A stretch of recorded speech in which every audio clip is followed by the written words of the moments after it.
Os monarcas são os seres malignos mais poderosos de Solo Leveling, mas até entre eles existe uma diferença absurda de poder. Então, nesse vídeo aqui eu ranqueei todos os 10 monarcas por ordem de força. Quer saber quem são eles e quais os seus poderes? Será que a sua lista é igual à minha? Fica comigo que vamos falar nisso agora.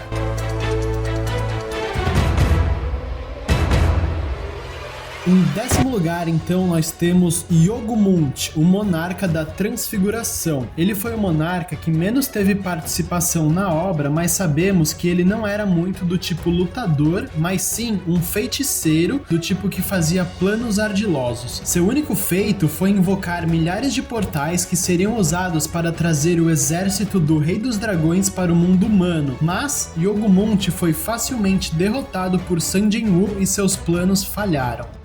Em 9º lugar, Kerecha, a monarca das pragas. Kerecha é responsável por controlar um exército de insetos, mas não era grande coisa. Ela teve a audácia de se aliar ao monarca do gelo e o das feras para emboscarem San Jinwoo, mas foi a primeira a ser derrotada. Quando eu digo que não é grande coisa, é comparando ela aos outros monarcas, mas é bom deixar claro que qualquer monarca poderia sozinho destruir toda a humanidade e não tem nenhum caçador humano que poderia derrotá-los no X1, beleza?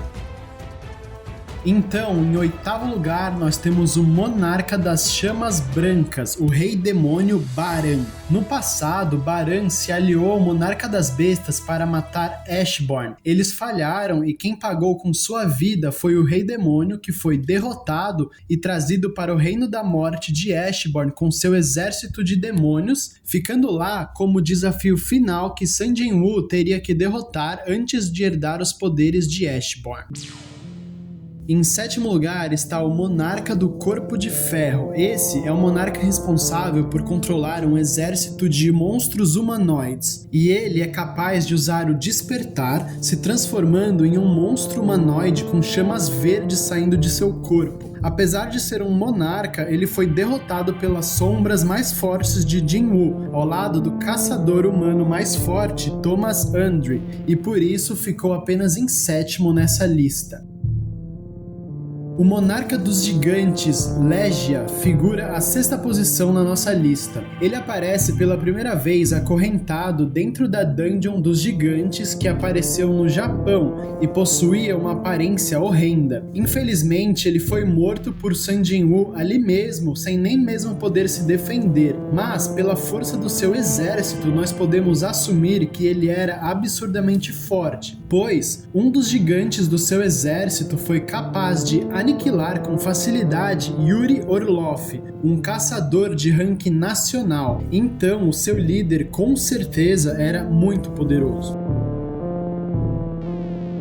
Entrando no top 5, nós temos o monarca do gelo, o mais ardiloso e odiável de todos os monarcas, responsável por dar fim à vida de Gogum-Ri, Christopher Reed e tramar contra a vida de San Jinwoo ao lado do monarca das feras e dos insetos. Ele teria conseguido se não fosse por Sung e o Huan tê-lo segurado até o monarca das sombras recuperar o seu poder e finalmente matá-lo. O monarca do gelo se mostrou extremamente forte em combate, tanto a longa distância, com seus projéteis de gelo que podia atirar com muito poder, e também no combate corpo a corpo com sua lança de gelo, que, além de flexível, era muito poderosa. Ele podia também congelar com facilidade tudo e todos ao seu redor, e na sua forma despertada trazia desespero completo a quem enfrentava. Em 4º lugar, o monarca das feras. Esse sim é o mais sujo e covarde de todos os monarcas. No passado, ele tentou matar Ashborn ao lado de Baran, e quando viu que as coisas se complicaram, fugiu, deixando o rei demônio se ferrar sozinho. Após isso, mais uma vez, ele tramou contra a vida do monarca das sombras, e quando viu que a coisa ia ficar preta, fugiu novamente, deixando seus colegas para trás. Por sorte, San Jinwoo conseguiu localizá-lo e o deu a morte mais humilhante possível. Mas, apesar de sua personalidade odiosa, não podemos negar que ele era absurdamente forte. Controlava um exército de poderosas feras gigantes e era praticamente imbatível no combate corpo a corpo. Quando assumia sua forma despertada, se transformava em um lobo humanoide com a pelagem branca muito poderoso que fez questão de humilhar todos os humanos que enfrentou.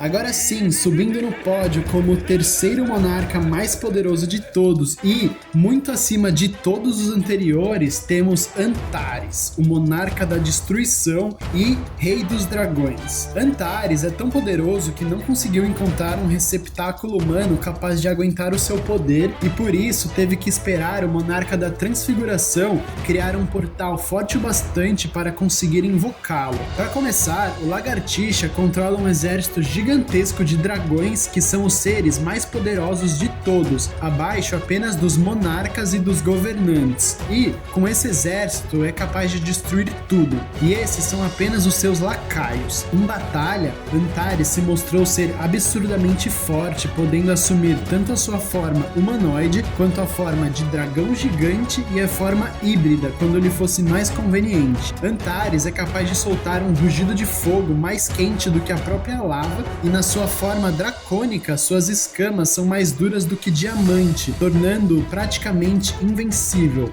Em sua primeira luta contra o protagonista, ele foi capaz de subjugar San Jinwoo e só perdeu pois seu oponente teve a ajuda dos governantes.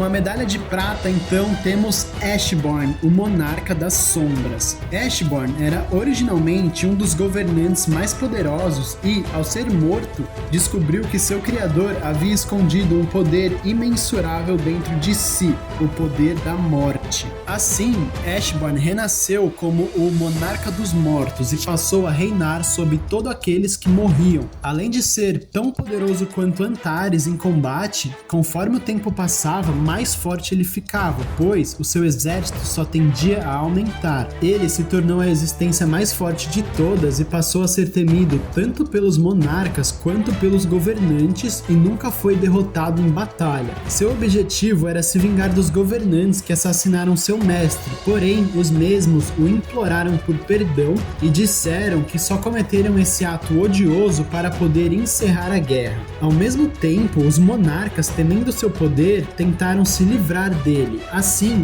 Ashborn não tinha nem mais a motivação para se vingar dos governantes e nem a possibilidade de ficar com os monarcas, pois havia sido traído, e se tornou uma existência solitária até conhecer San Jinwoo e se tornar um com ele. Em primeiro lugar, obviamente, temos o monarca das sombras, San Jinwoo. Sung possui os mesmos poderes de Ashborn, ou seja, poder ilimitado sobre a morte, e assim como seu antecessor, quanto mais tempo passa, mais forte ele fica. E esse é o primeiro motivo pelo qual ele está acima de Ashborn nessa lista. Sung teve mais tempo para fortalecer seu exército na fenda dimensional e assimilou o exército de todos os monarcas sob seu comando após derrotá-los. O segundo motivo é que San Jinwoo mostrou ter mais potencial que Ashborn, pois, além de ter absorvido todos os poderes do mesmo, ele ainda tem o potencial humano como diferencial. Na primeira luta contra Antares, ele perde a batalha e mesmo assim vence a guerra por conta das suas estratégias. O próprio Antares comenta que ele era superior ao Ashborn, pois lutava como um humano. Por serem seres supremos, os monarcas tinham confiança absoluta em sua força